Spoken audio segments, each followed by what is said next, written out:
First time tau. First time tau macam ni. Apa je? Jom, kita dulu. Ha? Kita dulu. Yang pakai skirtnya, dia naik motor macam ni. Okey ke naik motor macam ni? Boleh. Boleh ke kawan dengan Mak Rempit? Ha? Boleh.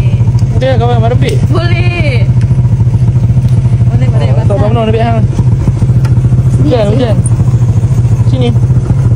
Kita duduk kat besi kiri. Ha, okey. Nanti you pegang. Boleh. Ya. Jom. Hey. Saya lagi pakai skirt. Wei. Kenapa ni?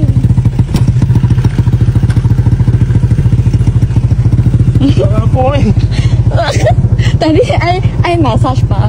Lepas tu I ada buka live sekejap tau. Lepas tu I ada jual lah. Ha? Betul? Tak ada. Kau okey masuk dalam poket ni tengok ni. Sekejap. I takut nanti dah. Tengok apa? Halal gap ah.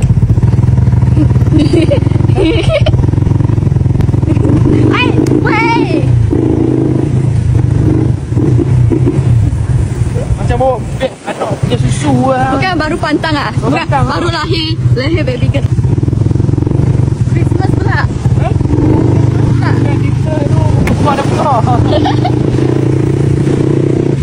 Jarang tau saya pajam ni. Apa? Jarang. Biasalah kawan dengan Mak Rempit. Mana nasib lah.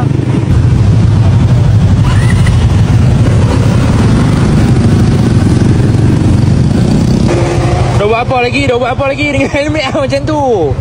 Saya ingat tak macam tu tau. Dia orang duk gelak sama you tau dengan helmet. Buat apa ni? Kan peluk banyak. Oi, baru sampai ya. Peluk banyak ai.